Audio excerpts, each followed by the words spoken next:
Hello friends, मेरा नाम है Rahul and welcome to our YouTube channel fun with biology. तो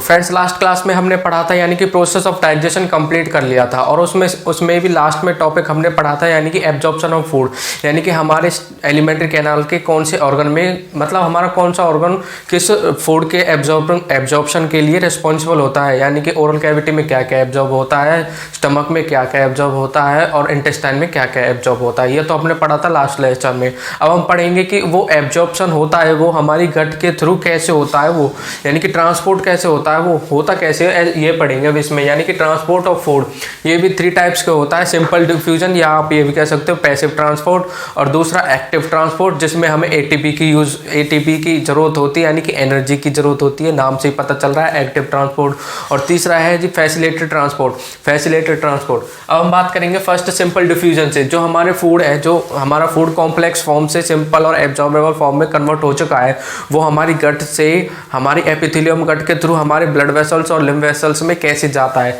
तो वो फर्स्ट हम पढ़ेंगे सिंपल डिफ्यूजन।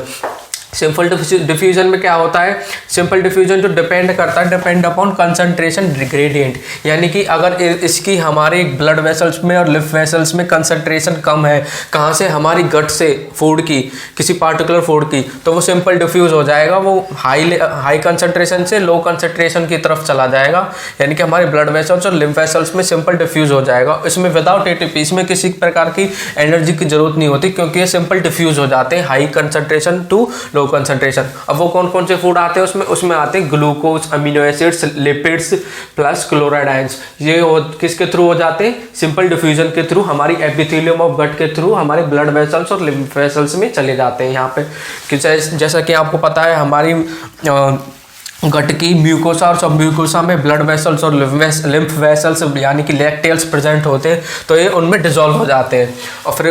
और फिर अब आगे पढ़ेंगे हम फैसिलिटेटेड ट्रांसपोर्ट। फैसिलिटेटेड ट्रांसपोर्ट होता क्या है, फैसिलिटेटेड ट्रांसपोर्ट होता है किसके थ्रू होता है, फैसिलिटेटेड ट्रांसपोर्ट भी एक विदाउट एटीपी, यानी कि इसमें भी किसी प्रकार की एनर्जी की जरूरत नहीं होती, पर ये एक कैरियर के थ्रू होता है। वो कैरियर कौन कराता है, जैसे कि कैरियर प्रोटीन के थ्रू फैसिलिटेटेड ट्रांसपोर्ट होता है, यानी कि एक फैसिलिटी प्रोवाइड करा रहा है। कौन करा रहा है यहाँ पे facility provide, carrier protein provide करा रहा है फैसिलिटी।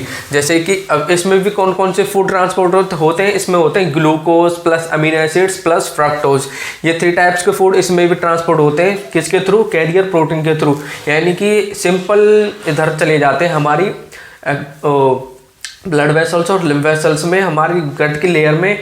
तो फैसिलिटेटेड ट्रांसपोर्ट कहते हैं, विदाउट एटीपी होता है, कैरियर प्रोटीन के थ्रू होता है। जैसे कि मान लो आप रास्ते में जा रहे हो और आपका कोई फ्रेंड आगे जाए पीछे से बाइक लेके या कार लेके और आपसे कहे चलो मैं लिफ्ट दे दूं तुझे और तुझे घर तक छोड़ दूं, आप उसे कोई पैसे वैसे थोड़ी दोगे, वो आपको आपके घर तक छोड़ देगा। ऐसे ही ये आपको ये कैरियर प्रोटीन फूड को ट्रांसपोर्ट करा देते हैं विदाउट एनी एटीपी, तो इनको कहते हैं फैसिलिटेटेड ट्रांसपोर्ट, जो किसके थ्रू होता है, कैरियर प्रोटीन के थ्रू। और उसमें क्या क्या ट्रांसपोर्ट होता है, glucose plus amino acids plus fructose.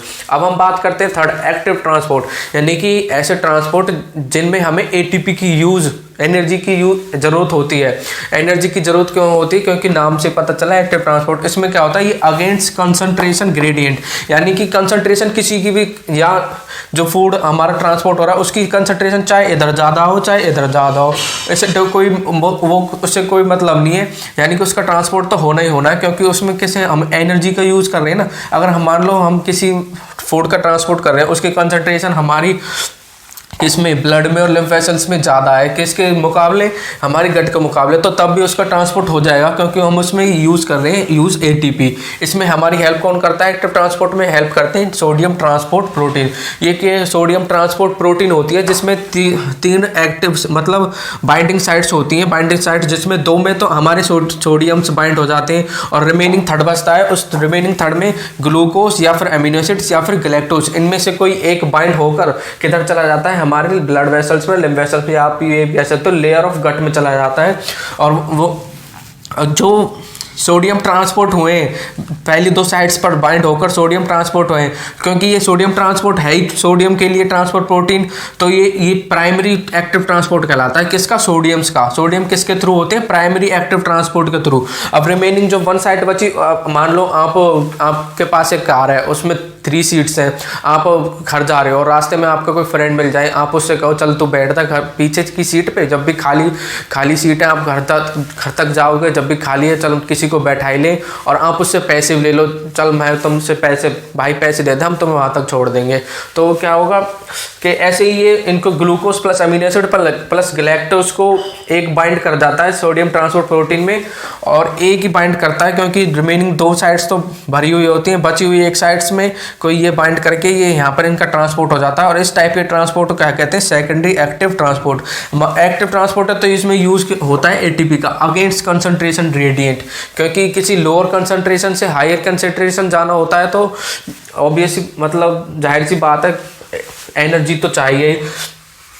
तो ये तो हो गया एक्टिव ट्रांसपोर्ट, जिसमें सोडियम का प्राइमरी एक्टिव ट्रांसपोर्ट होता है और glucose plus amino acids plus galactose का इनमें से भी एक का क्या होता है? Secondary active transport. अब हम बात करते हैं हमारे आयंस भी ट्रांसपोर्ट होते हैं। उन आयंस का कैसे ट्रांसपोर्ट है? अगर पॉजिटिव आयंस है तो उनका सोडियम है, जैसे कि सोडियम का आपको पता ही है प्राइमरी एक्टिव ट्रांसपोर्ट होता है। अगर नेगेटिव आयंस जैसे कि हाइड्रोकार्बोनेट्स या क्लोराइड है, क्लोराइड को आपको पता है जैसे क्लोराइड गिरा यहाँ पे सिंपल डिफ्यूजन हो रहा था, या फिर आप इसको ऐसे कह सकते हो पैसिव ट्रांसपोर्ट भी कह सकते हो, पैसिव ट्रांसपोर्ट कह सकते हो। तो इसका किसके थ्रू होता है? नेगेटिव आयंस का पैसिव ट्रांसपोर्ट के थ्रू। अब बच्चा वाटर का होता है आपका ऑस्मोसिस के थ्रू, यानी कि लोअर कंसंट्रेशन से हाई कंसंट्रेशन में जाता है वाटर। तो ये तो हो गए आपके transport of food, simple diffusion, facilitated transport, active transport. अगर आपसे पूछ ले जाए कि लिपिड्स का या फिर क्लोराइड आयंस का कैसे ट्रांसपोर्ट होता है, तो आप कहोगे सिंपल डिफ्यूजन या फिर पैसिव ट्रांसपोर्ट के थ्रू। क्योंकि आप देखो glucose plus amino acids, glucose plus amino acids, glucose plus amino acids, ये तो तीनों में ट्रांसपोर्ट हो रहे हैं ना। तो बचे क्या? लिपिड्स, फ्रक्टोज और गैलेक्टोज। अगर आपसे पूछे फैसिलिटेटेड ट्रांसपोर्ट लिपिड्स का, फ्रक्टोज का कैसे हो रहा है फैसिलिटेटेड ट्रांसपोर्ट, तो आप कहोगे फैसिलिटेटेड ट्रांसपोर्ट हो रहा है लिपिड्स का, फ्रक्टोज का। और आपसे पूछा जाए गैलेक्टोज का कैसे ट्रांसपोर्ट होता है, तो आप कहोगे एक्टिव ट्रांसपोर्ट। और आपसे पूछा जाए लिपिड्स का कैसे हो रहा है, तो सिंपल डिफ्यूजन के थ्रू। तो फ्रेंड्स हमारा जो फूड है वो एब्जॉर्ब हो गया, वो एब्जॉर्ब फूड कहाँ पे जाएगा? एब्जॉर्ब फूड जाएगा हमारे लिवर में। लिवर में उसका क्या होगा? डिटॉक्सिफिकेशन होगा। डिटॉक्सिफिकेशन यानी कि जो उसमें जितने भी पैथोजेंस हैं या फिर टॉक्सिक सब्सटेंस है उनका डिटॉक्सिफाई होगा, उनको किल करा जाएगा। वो कौन करेंगे? हमारी कफर सेल्स जो कि लिवर में प्रेजेंट होती है, वो कफर सेल्स उनको किल कर देंगे और उसको डिटॉक्सीफाई कर देंगे, यानी कि टॉक्सिक सब्सटेंस को किल कर देंगे। फिर वो हमारा ब्लड कहाँ जाएगा? हमारा ब्लड कहाँ पर पहुँचेगा? फाइनली वो हमारे जितने भी एब्जॉर्बेबल सब्सटेंस है वो फाइनली रीच कहाँ पर करेंगे? हमारे टिश्यूज़ में। फिर टिश्यूज़ उनको यूटिलाइज करेंगे अपनी एक्टिविटीज़ के लिए। यही कहलाता है फ्रेंड्स एसिमिलेशन, यानी कि फाइनली जो एब्जॉर्ब सब्सटेंस है वो कहाँ पर पहुँच जाते हैं? हमारी गट से कहाँ पर? टिश्यूज़ तक। यही ट्रांसपोर्ट गट से टिश्यू तक, ये ट्रांसपोर्ट ऑफ फूड का यानी कि एब्जॉर्बेबल सब्सटेंस का ट्रांसपोर्ट कहाँ से? गट से टिश्यू तक, यही कहलाता है एसिमिलेशन। और फिर वो हमारे टिश्यूज उसको यूज़ कर लेते हैं अपनी मेटाबॉलिक प्रोसेस में या फिर अपनी एनर्जी बनाने के लिए यूटिलाइज कर लेते हैं उस फूड को। अब हम बात करेंगे friends disorders of digestive systems. Disorder start करने से पहले हम ये पढ़ लेते हैं कि हमारे फूड में किन न्यूट्रिएंट्स होते हैं, कितने प्रकार के न्यूट्रिएंट्स होते हैं। मेनली हमारे फूड में 2 टाइप्स के न्यूट्रिएंट्स होते हैं, एक तो होते हैं मैक्रोन्यूट्रिएंट्स, एक होते हैं माइक्रोन्यूट्रिएंट्स। जो मैक्रोन्यूट्रिएंट्स होते हैं वो होते हैं, उनको प्रॉक्सिमेट प्रिंसिपल भी कहते हैं, और माइक्रोन्यूट्रिएंट्स को कहते हैं प्रोटेक्टिव प्रिंसिपल्स। क्योंकि प्रॉक्सिमेट प्रिंसिपल क्यों कहते हैं? क्योंकि ये नीड इन लार्ज अमाउंट, ये लार्ज अमाउंट में चाहिए हमारी बॉडी को एनर्जी के लिए, एनर्जी बनाने के लिए। और ये क्योंकि लार्ज अमाउंट में इसलिए चाहिए क्योंकि एनर्जी प्रोवाइड कराते हैं, हमारी बॉडी को एनर्जी प्रोवाइड कराते हैं। और इसके एग्जांपल कौन से होते हैं? जैसे कि कार्बोहाइड्रेट, फैट या प्रोटीन। और माइक्रोन्यूट्रिएंट्स को प्रोटेक्टिव प्रिंसिपल भी कहते हैं। क्यों कहते हैं? क्योंकि ये प्रोवाइड कराते हैं प्रोटेक्शन, हमारी बॉडी को प्रोटेक्शन करते हैं किससे, पैथोजन से वगैरह, इनसे प्रोटेक्ट करके रखते हैं हमारी बॉडी को। और ये चाहिए नीड इन ट्रेस अमाउंट, यानी कि जितनी हमें ज़रूरत है उसी अमाउंट में चाहिए, और वो कितने चाहिए, जो लार्ज अमाउंट में चाहिए हमारी बॉडी को। और इसके माइक्रोन्यूट्रिएंट्स के एग्जांपल कौन से होते हैं, जैसे विटामिन एंड मिनरल्स। अगर एक बात और याद करता हूँ, अगर याद रखना, अगर आपकी बॉडी किस में, इन फास्ट कंडीशंस में, इन फास्ट यानी कि आपने व्रत रखा फास्ट कंडीशंस में, तो आप कुछ खाओगे तो नहीं, तो उसमें क्या होगा, उसमें सबसे पहले आपकी बॉडी को तो एनर्जी तो चाहिए ही चाहिए वर्क करने के लिए, आपके ऑर्गन सिस्टम को, जैसे डाइजेस्टिव सिस्टम, ये इन सभी सिस्टम्स को वर्क करने के लिए एनर्जी तो चाहिए चाहिए। तो पहले सबसे पहले कौन एनर्जी प्रोवाइड कराएगा, सबसे पहले एनर्जी प्रोवाइड कराएंगे हमारे बॉडी में जो स्टोर हुए हैं यानी कि स्टोर पहले से स्टोर है कार्बोहाइड्रेट्स, पहले कार्बोहाइड्रेट्स टूटेंगे, वो प्रोवाइड कराएंगे एनर्जी, फिर कार्बोहाइड्रेट्स खत्म हो जाएंगे, फिर उसके बाद क्या प्रोवाइड कराएंगे, कि कौन प्रोवाइड कराएगा एनर्जी, फिर फैट टूटेंगे, हमारे फैट बर्न होंगे, वो प्रोवाइड कराएंगे हमारी बॉडी को एनर्जी, क्योंकि हम फास्ट कंडीशन में बाहर से कुछ खाते तो नहीं है। फिर फैट के बाद हमारी क्या होगा, जो प्रोटीन्स बचे हुए प्रोटीन्स जिनसे हमारी बॉडी मिलकर बनी हुई है, फिर प्रोटीन्स टूटने लग जाएंगे, फिर प्रोटीन्स हमारे एनर्जी प्रोवाइड कराएंगे। फिर अगर उसके बाद भी कुछ हम बाहर से कुछ नहीं खाए तो फिर उसके बाद हमारी बॉडी डेड हो जाएगी।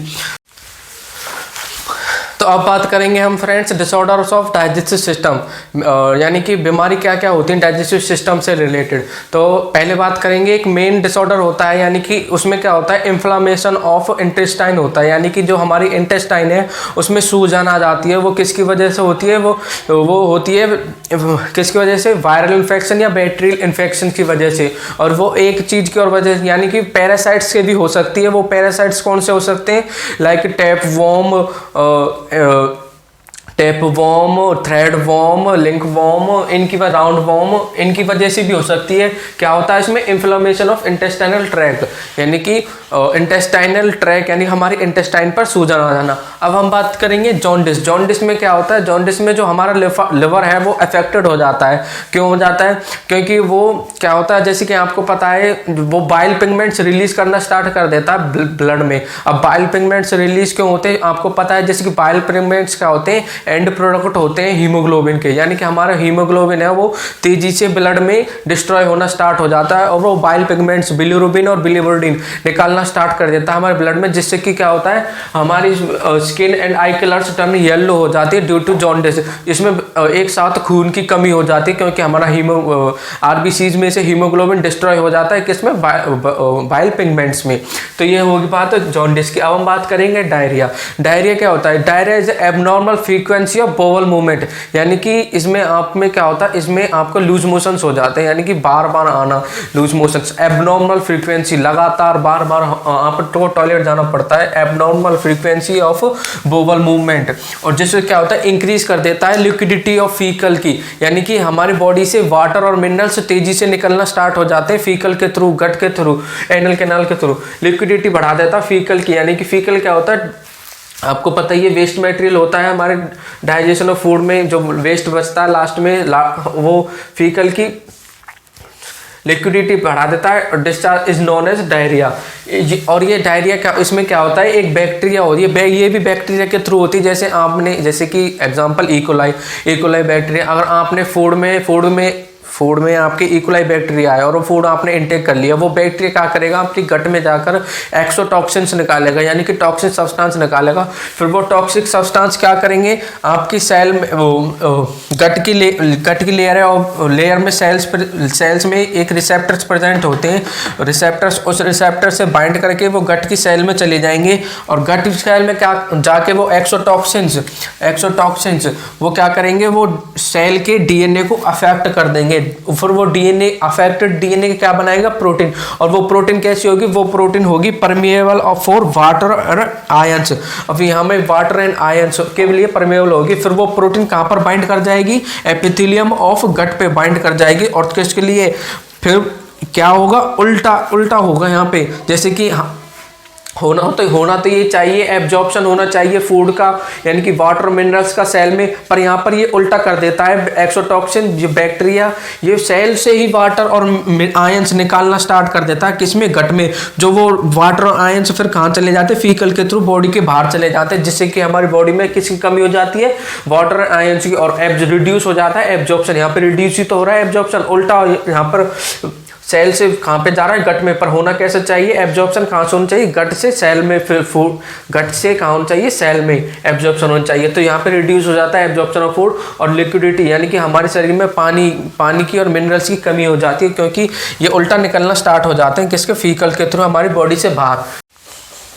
तो अब बात करेंगे फ्रेंड्स अनदर डिसऑर्डर यानी कि वॉमिटिंग की। वॉमिटिंग क्या होता है यानी कि स्टमक कंटेंट बाहर निकलना, ejection of stomach content through mouth, यानी कि जो स्टमक में फूड होता है किस फॉर्म में होता है, काइम की फॉर्म में, वो काइम का बाहर निकलना माउथ के थ्रू वॉमिटिंग कहलाती है। ये किसके लिए, ये रिफ्लेक्स जो ये रिफ्लेक्सेशन होता है, ये किससे कंट्रोल करता है, ये कंट्रोल होता है हमारी vomit centre in the medulla. Medulla यानी कि ब्रेन वाले पार्ट में पढ़ोगे आप, vomit centre in the medulla, ये कंट्रोल करता है हमारी वॉमिटिंग को। मेडुला का वॉमिट सेंटर कंट्रोल करता है वॉमिटिंग को, यानी कि उल्टियां आने को। जो ये किस वजह से भी आ सकती है, ये हो सकती है feeling of nausea proceeds vomiting, यानी कि आप किसी, जैसे कि आपके सामने कोई और दूसरा उल्टियां कर रहा हो, तो आप उसको देखकर आपको भी तो उल्टियां आ सकती हैं, तो वही होती है फीलिंग ऑफ नोसिया, जो प्रोसीड्स यानी कि वॉमिटिंग करा सकती है।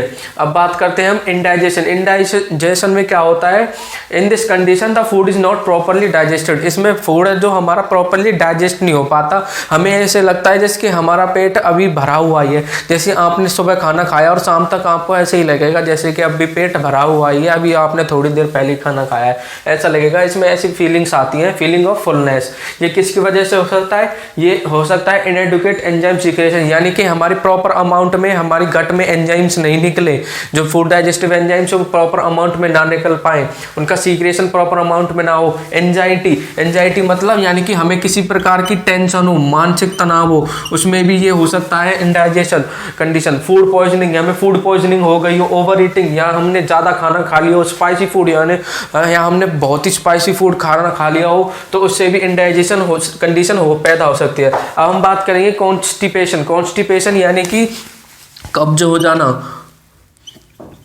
कब्ज भी कह सकते हैं, हिंदी में कब्ज कहते हैं। इसको क्या होता है, in constipation the faeces are retained within the rectum as the bowel movements अगर इरेगुलरी। इसमें क्या होता है, बोवल मूवमेंट्स इरेगुलरी होती हैं, अगर इरेगुलरी यानी कि आपको लगता है जैसे कि आ रही है, आप जैसे बैठने जाओगे तो आपको लगेगा आ रही है, पर वो आती नहीं है। फिर आप बाहर आ जाओगे, फिर लगेगा आपको जैसे कि अभी आ रही है, फिर आप बैठने जाओगे पर वो आती नहीं है।